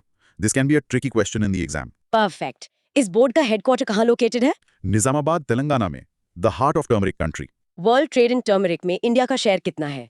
We are the dominant player with more than 62% of the world trade. Lakadong turmeric, जो अपने high क्यूक्यूमिन content के लिए famous है, उसे GI टैग मिला है। ये किस स्टेट से है? That's from Meghalaya, a great example of a high-value niche product. और इस गोल्डन स्पाइस को उगाने के लिए आइडियल क्लाइमेटिक कंडीशंस क्या हैं? A tropical climate with a temperature of 20 to 30 degrees Celsius and over 1500 mm of rainfall. Excellent. Now practice saying the National Turmeric Board under the Ministry of Commerce and Industry is headquartered in Nizamabad and aims to boost India's 62% share in global turmeric trade. In short, the National Turmeric Board is a new, dedicated body designed to streamline and promote India's globally dominant turmeric sector from the farm all the way to export. Turmeric की बात हो गई, अब चलो उस इंसान को tribute देते हैं जिसने इंडियन एग्रीकल्चर को ही ट्रांसफॉर्म कर दिया, the legend MS Swaminathan. Next topic, 100th birth anniversary of MS Swaminathan. Broad micro theme, honouring the architect of India's green revolution. MS Swaminathan सिर्फ एक साइंटिस्ट नहीं थे, वो एक लेजेंड थे, एक विजनरी. उन्हें इंडिया के ग्रीन रेवोल्यूशन का प्रिंसिपल आर्किटेक्ट माना जाता है. हाँ, एक ऐसा मूवमेंट जिसने 1960s में इंडिया को फैमिन से बचाया और हमें एक फूड सरप्लस नेशन बनाया. Just imagine a time 1960s में जब इंडिया को शिप टू माउथ इकोनॉमी कहा जाता था. हम अमेरिका से फूड इंपोर्ट्स पर डिपेंडेंट थे. राइट. अखबारों में मैस स्टार्वेशन की भविष्यवाणी हो रही थी. उस वक्त डॉक्टर स्वामीनाथन ने डॉक्टर नॉर्मन बोरलॉग के साथ मिलकर मेक्सिको से high yielding dwarf wheat varieties introduce की. कुछ ही सालों में इंडिया का व्हीट प्रोडक्शन 3 गुना हो गया और हम सेल्फ सफिशिएंट बन गए. That was his magic. It truly was. चलो उनके कंट्रीब्यूशंस को और डिटेल में देखते हैं. Yes. Introduction. The prime minister ने हाल ही में उनकी सेंटेनरी कॉन्फ्रेंस को एड्रेस किया. ये एक नेशनल मोमेंट है उनके काम और उनके विजन पर रिफ्लेक्ट करने का. उनका बैकग्राउंड. उनकी 100th बर्थ एनिवर्सरी सिर्फ उनके पास्ट अचीवमेंट्स को याद करने का नहीं, बल्कि उनके इवॉल्विंग विजन को समझने का भी टाइम है, जो आज पहले से कहीं ज्यादा रेलेवेंट है. उनके की कंट्रीब्यूशंस क्या थे? Core logic. पहला तो ग्रीन रेवोल्यूशन आर्किटेक्ट. उन्होंने high yielding varieties of wheat जैसे सोनोरा 64 और लर्मा रोहो 64 और राइस को इंट्रोड्यूस और अडेप्ट किया. राइट. उन्होंने पूसा बासमती भी डेवलप की, जो दुनिया की पहली semi dwarf high yielding basmati variety थी. अमेजिंग. दूसरा उनका लेटर विजन था एवरग्रीन रेवोल्यूशन. उन्हें ग्रीन रेवोल्यूशन के इन्वायरमेंटल इम्पैक्ट की चिंता होने लगी थी. द एवरग्रीन रेवोल्यूशन प्रोडक्टिविटी बढ़ाने पर फोकस करता है विदाउट इकोलॉजिकल हार्म. ये एक प्रो नेचर, प्रो पुअर और प्रो वुमन अप्रोच है. ये बहुत इंपॉर्टेंट कॉन्सेप्ट है फ्यूचर के लिए. तो इसमें क्या क्या शामिल है? इसके कंपोनेंट्स हैं इको एग्रीकल्चर, बायो विलेजेस और विलेज नॉलेज सेंटर्स. और वो इंटीग्रेटेड पेस्ट मैनेजमेंट IPM और इंटीग्रेटेड न्यूट्रिएंट मैनेजमेंट INM जैसे सस्टेनेबल प्रैक्टिसेस के बड़े एडवोकेट थे. उनके नेशनल इनिशिएटिव्स क्या थे? वो नेशनल कमीशन ऑन फार्मर्स के चेयरमैन थे 2004-2006 तक, जिसने famous MSP at C2 plus 50% formula दिया था. Right. The Swaminathan commission report. हाँ, इसका रियल वर्ल्ड इम्पैक्ट ये है कि उनके काम ने सिर्फ इंडिया को फूड सिक्योर नहीं बनाया, बल्कि पूरी दुनिया के लिए सस्टेनेबल एग्रीकल्चरल प्रैक्टिसेस की नींव रखी. So, in conclusion, MS Swaminathan was not just a scientist, he was a humanitarian and a visionary, जिन्होंने अपनी पूरी जिंदगी एक ऐसी दुनिया के लिए डेडिकेट कर दी जहां कोई भूखा ना सोए. Let's see what you remember about this giant. उनके द्वारा प्रपोज की गई एवरग्रीन रेवोल्यूशन का कोर आइडिया क्या है? ये एक विजन है सस्टेनेबल प्रोडक्टिविटी अचीव करने का बिना इकोलॉजिकल हार्म के. लाइवलीहुड सिक्योरिटी को इकोलॉजिकल सिक्योरिटी से जोड़ना. परफेक्ट. डॉक्टर स्वामीनाथन किस प्रेस्टिजियस इंटरनेशनल अवार्ड के पहले रेसिपिएंट थे, जिसे अक्सर एग्रीकल्चर का नोबेल प्राइज कहा जाता है? तो वर्ल्ड फूड प्राइज, जो उन्हें 1987 में मिला. उन्होंने कौन सा फेमस कमीशन चेयर किया था जिसने फार्मर्स डिस्ट्रेस और MSP पर रिकमेंडेशंस दी थी? The national commission on farmers या NCF. क्या आप उन semi dwarf Mexican wheat varieties में से एक का नाम बता सकती हैं जिसे उन्होंने इंडिया में इंट्रोड्यूस किया था? सोनोरा 64 या लर्मा रोजो 64. इन नामों ने इंडिया की किस्मत बदल दी. एंड फाइनली उन्हें इंडिया में कौन सा सबसे बड़ा सिविलियन अवार्ड मिला? द भारत रत्न, जो उन्हें 2024 में पोस्टमसली अवार्ड किया गया. अ fitting tribute. Excellent. Now practice saying MS Swaminathan is the architect of India's green revolution and the proponent of the sustainable evergreen revolution. In short, MS Swaminathan was a visionary scientist who led India from a begging bowl to a breadbasket and gave us the roadmap for an ecologically sustainable future. Doctor Swaminathan के काम ने कई sectors को empower किया. अब हम कुछ specific agricultural products पर फोकस करेंगे जो न्यूज में रहे हैं. शुरुआत करते हैं बिहार के एक सुपर फूड से. Topic 7. Makhana. Broad micro theme, boosting exports of a high valued aquatic crop. Makhana, जिसे फॉक्सनट या गॉर्गन नट भी कहते हैं. ये एक अमेजिंग एक्वाटिक क्रॉप है. बेसिकली एक super healthy, low fat, gluten free snack. हाँ. And guess what? इंडिया पूरी दुनिया में मखाना प्रोडक्शन का अनडिस्प्यूटेड किंग है. चलो अमेजिंग प्रोडक्ट को डिस्कस करते हैं. इंट्रोडक्शन. मखाना एक्सपोर्ट्स को बूस्ट करने पर एक रिपोर्ट हाल ही में रिलीज हुई और उसने एक बहुत बड़ी अपॉर्चुनिटी हाईलाइट की. क्या? इंडिया दुनिया का 90% मखाना प्रोड्यूस करता है, लेकिन हमारे एक्सपोर्ट्स हमारे प्रोडक्शन का सिर्फ 1 to 2% है. Only 1-2%? हाँ, ये एक मैसिव गैप है और एक ह्यूज पोटेंशियल है टैप होने का. इसका बैकग्राउंड क्या है? मखाना सदियों से बिहार के मिथिला रीजन का एक ट्रेडिशनल फूड रहा है, लेकिन अब इसे सुपर फूड के रूप में ग्लोबल रिकग्निशन मिल रही है। ओके, तो इसका कोर लॉजिक क्या है? इसका बोटानिकल नेम है यूरियाले फेरोक्स। इसे ब्लैक डायमंड भी कहते हैं। Black diamond? हाँ, उसके सीड्स के हार्ड ब्लैक शेल की वजह से। और प्रोडक्शन स्टेटस जैसा बताया, इंडिया 90% शेयर के साथ डोमिनेट करता है। और इंडिया में बिहार का मिथिला रीजन अकेले 85-90% प्रोडक्शन कंट्रीब्यूट करता है। वाह, तो ये सच में मिथिला का प्रोडक्ट है? बिल्कुल। इसकी यूनिक आइडेंटिटी को प्रोटेक्ट करने के लिए मिथिला मखाना को 2022 में ज्योग्राफिकल इंडिकेशन जीआई टैग भी मिला। ग्रेट। और गवर्नमेंट क्या कर रही है? यूनियन बजट 2025-26 ने बिहार में एक डेडिकेटेड मखाना बोर्ड बनाने की घोषणा की। और ये सुपर फूड क्यों है? Nutritional profile? ये प्रोटीन, अमीनो एसिड्स, विटामिन्स और मिनरल्स से भरपूर है, लो फैट, लो ग्लाइसीमिक लोड फूड है और इसमें एंटी एजिंग प्रॉपर्टीज भी मानी जाती हैं। इसका रियल वर्ल्ड इम्पैक्ट तो बहुत अच्छा होगा। हाँ, जीआई टैग और नया मखाना बोर्ड क्वालिटी स्टैंडर्डाइज करने, नए प्रोसेस प्रोडक्ट्स डेवलप करने और फार्मर्स को ग्लोबल मार्केट से जोड़ने में हेल्प करेगा। So in conclusion, With a dedicated board and a sharp focus on exports, मखाना में कीनवा या चिया सीड्स की तरह एक ग्लोबल सुपरफूड सेंसेशन बनने का पोटेंशियल है। Time for a quick check. India का कौन सा रीजन मखाना प्रोडक्शन का पावर हाउस है? The Mithila region of Bihar. It's their gift to the world. इस रीजन के मखाना का ऑफिशियल जीआई टैग नेम क्या है? Mithila makhana. The GI tag is its badge of authenticity. Global makhana production में इंडिया का शेयर कितना है? A whopping 90%. We have a near monopoly. मखाना का बोटानिकल नेम क्या है? यूरेलिया फेरोक्स। थोड़ा ट्रिकी है बट याद रखने के लिए अच्छा है। और किस यूनियन बजट ने बिहार में डेडिकेटेड मखाना बोर्ड अनाउंस किया? The Union Budget of 2025-26, a very recent and important development. Great. Now practice saying, Mithila Makhana from Bihar has a GI tag, and with India producing 90% of the world's supply, a new board will boost its exports. In short, makhana is a high-potential superfood from Bihar, and new government initiatives, like a dedicated board, are set to boost its exports from the current dismal 1-2% level. Next topic, silk. Broad micro-theme, India's leadership in silk production and consumption. चलो अब बात करते हैं राजाओं के fabric की। Silk. Silk एक natural protein fibre है। इसको पैदा करने के पूरे प्रोसेस को सेरिकल्चर कहते हैं। और इंडिया सच में यूनिक है क्योंकि ये दुनिया का इकलौता देश है जो चारों major varieties of natural silk produce करता है। That is such a cool fact. चलो इस ब्यूटीफुल इंडस्ट्री की डिटेल्स में जाते हैं। इंट्रोडक्शन। इंडिया का raw silk production consistent growth दिखा रहा है, पर इंटरेस्टिंग पार्ट ये है हम दुनिया के सेकंड लार्जेस्ट प्रोड्यूसर हैं चाइना के बाद, लेकिन हम लार्जेस्ट कंज्यूमर हैं सिल्क के। वाओ, मतलब हमें सिल्क से कितना प्यार है। हाँ, ये हमारे कल्चर में है। अब इसका बैकग्राउंड ये है कि सेरिकल्चर सिर्फ लग्जरी नहीं, ये एक वाइटल एग्रो बेस्ड इंडस्ट्री है जो लाखों लोगों को, स्पेशली महिलाओं को रूरल इंडिया में लाइवलीहुड देती है। राइट, तो इसका कोर लॉजिक, वो 4 वेराइटीज कौन सी हैं? Let me repeat, India is the only country producing all 4 major varieties. ये याद रखना। ओके। तो द फैंटास्टिक 4। पहला है मलबेरी सिल्क। ये सबसे कॉमन है, हमारे प्रोडक्शन का लगभग 90%। इसके मेजर प्रोड्यूसर्स हैं कर्नाटका, तमिलनाडु और आंध्र प्रदेश। 90%? ओके। दूसरा है तुसर सरिक, जिसे कोसा भी कहते हैं। ये एक तरह का वाइल्ड सिल्क है। इसके मेजर प्रोड्यूसर्स झारखंड, छत्तीसगढ़ और उड़ीसा हैं। तीसरा है ईरी सिल्क, जिसे अहिंसा सिल्क भी कहते हैं। ये बहुत फैसिनेटिंग है। अहिंसा सिल्क क्यों? क्योंकि कोकून्स को प्रोसेस करते वक्त पूपा को मारा नहीं जाता। इसे नॉन वायलेंट सिल्क कहते हैं। ये मेनली नॉर्थ ईस्ट में प्रोड्यूस होता है, स्पेशली असम और मेघालय में। That's amazing. और चौथा? चौथा है मूगा सिल्क। ये आसाम का गर्व है और सिर्फ वही मिलता है।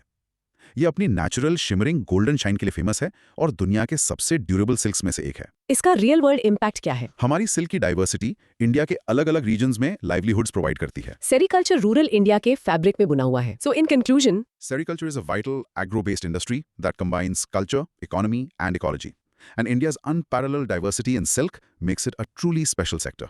Perfect. Time for some quick questions. कौन सा टाइप ऑफ सिल्क इंडिया के प्रोडक्शन का 90% अकाउंट करता है? That would be mulberry silk, the queen of silks. किस सिल्क को अहिंसा सिल्क या नॉन वायलेंट सिल्क कहते हैं? That is eerie silk, the silk of peace. Muga silk अपनी नेचुरल गोल्डन शीन के साथ किस स्टेट का एक्सक्लूसिव खजाना है? Assam. Muga silk is synonymous with Assam. Silk production में इंडिया की ग्लोबल रैंक क्या है? We are the second largest producer, right after our neighbor, China. और सिल्क कंजम्पशन में इंडिया की रैंक क्या है? We are the world's largest consumer. We love our silk. Excellent. Now practice saying the 4 types together. The 4 silk varieties produced in India are mulberry, tussar, erie, and muga. In short, India is a unique silk powerhouse, being the only country to produce all 4 major silk varieties and holding the proud position of the world's largest consumer. Topic number 9. Cotton. Broad micro theme. The dynamics of cotton cultivation in India. Queen of textiles से white gold पर आते हैं। चलो बात करते हैं cotton की। Cotton एक नेचुरल फाइबर है जो खरीफ सीजन में उगता है।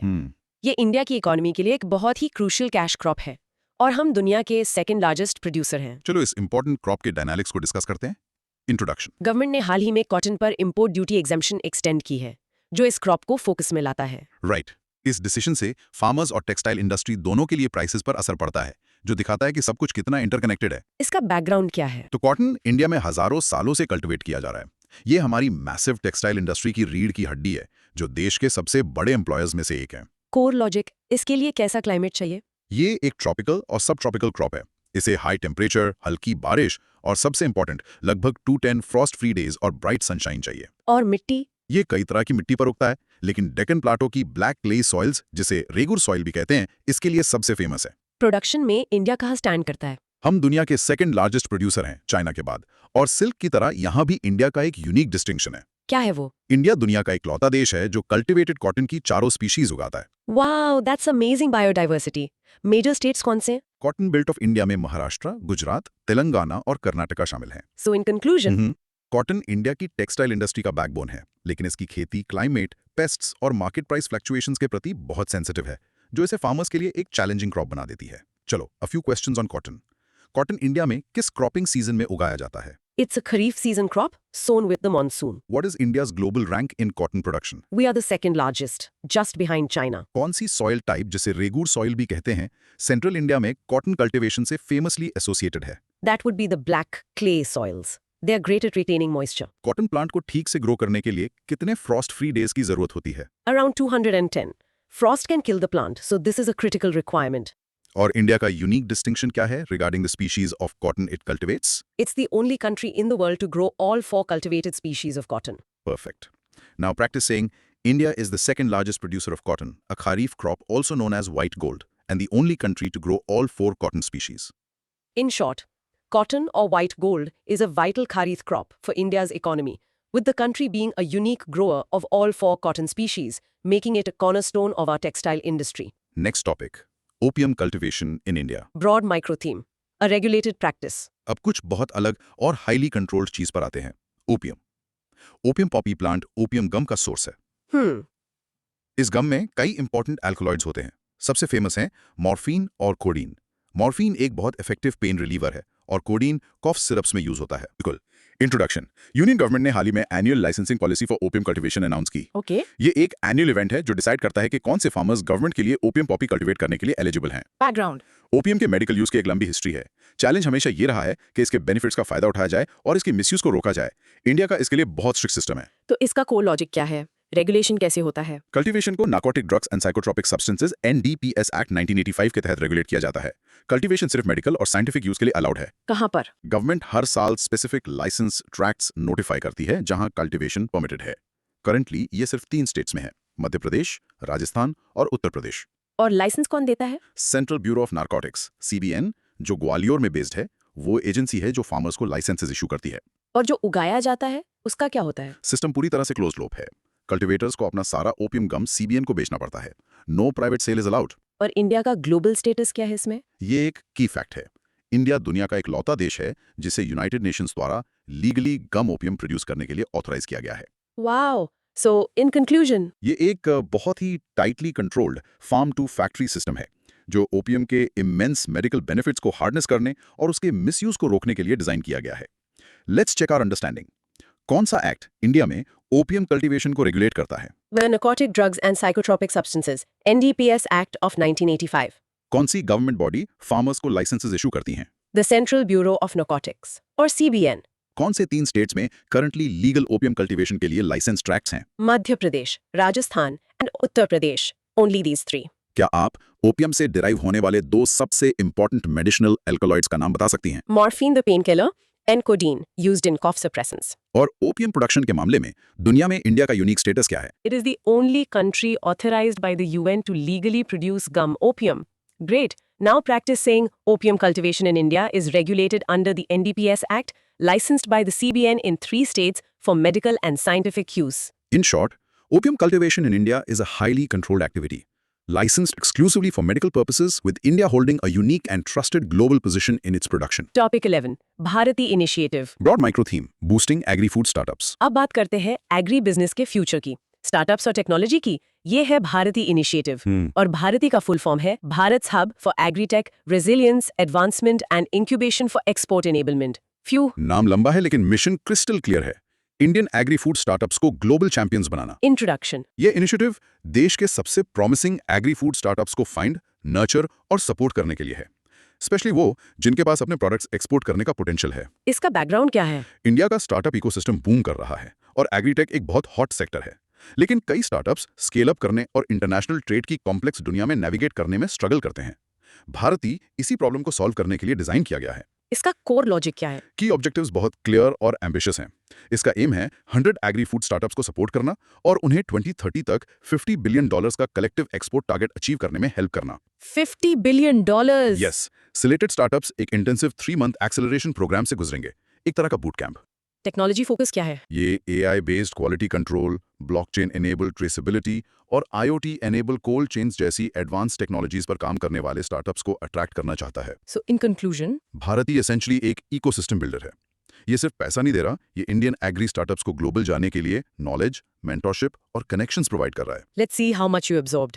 भारतीय इनिशिएटिव का मैसिव एक्सपोर्ट टारगेट क्या है? $50 billion in exports by the year 2030, a very ambitious goal. कितने स्टार्टअप्स इस इनिशिएटिव के अंडर सपोर्ट किए जाएंगे? 100 high potential agri food startups. क्या आप इसमें फोकस की जाने वाली एक एडवांस टेक्नोलॉजी का नाम बता सकते हैं? AI for quality control, blockchain for traceability और IoT enabled cold chains, all cutting edge tech. और ये स्टार्टअप्स के लिए कौन सा एक की चैलेंज रिजॉल्व करने का एम रखता है? एक्सपोर्टिंग के कॉम्प्लेक्स चैलेंजेस जैसे फॉरेन मार्केट्स के लिए product development, quality assurance, international logistics और अलग-अलग देशों के रेगुलेशंस को नेविगेट करना।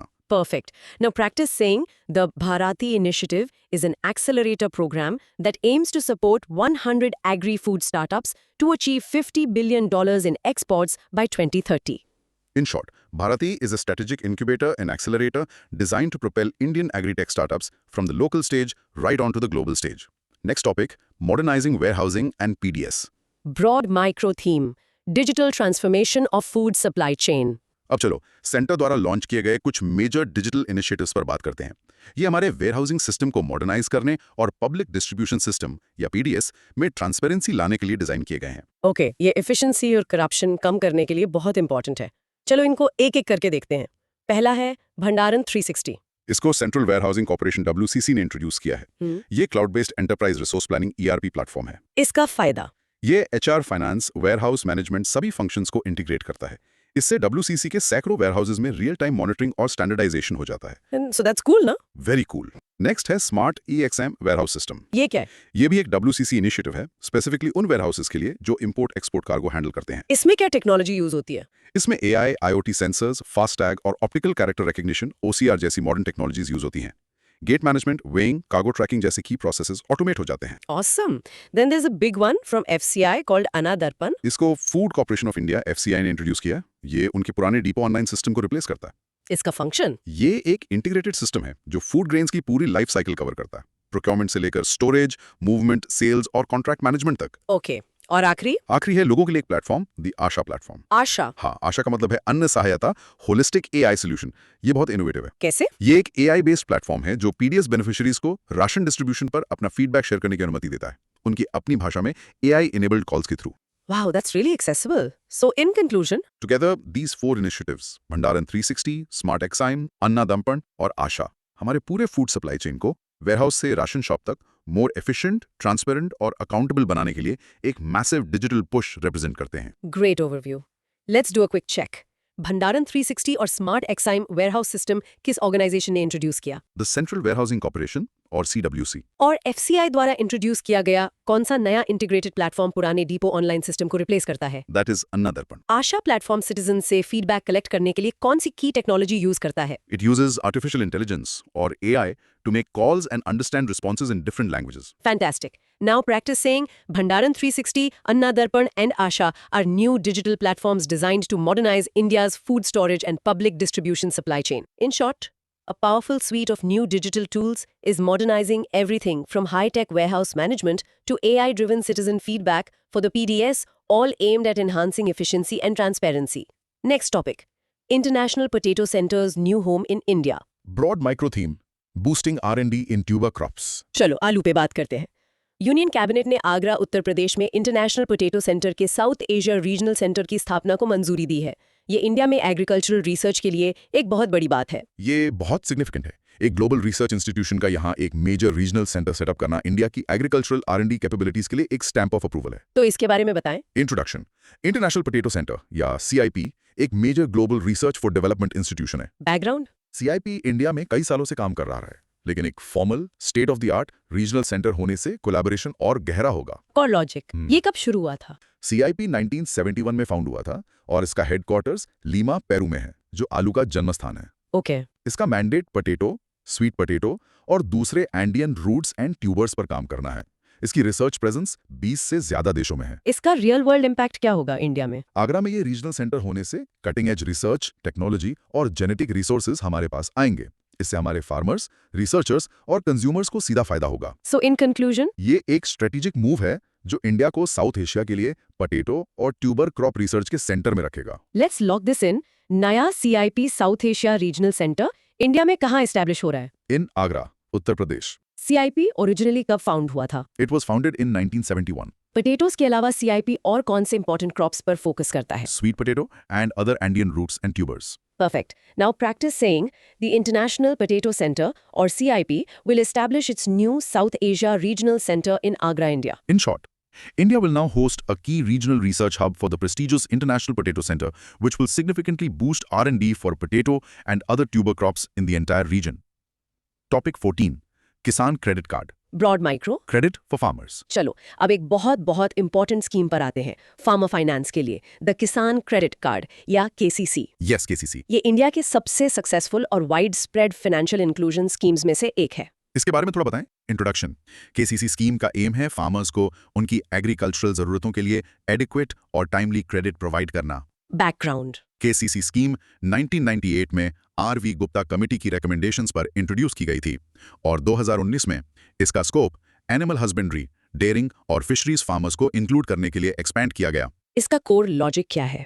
ऑब्जेक्टिव है फार्मर्स को उनकी सभी क्रेडिट नीड्स के लिए एक सिंगल विंडो प्रोवाइड करना।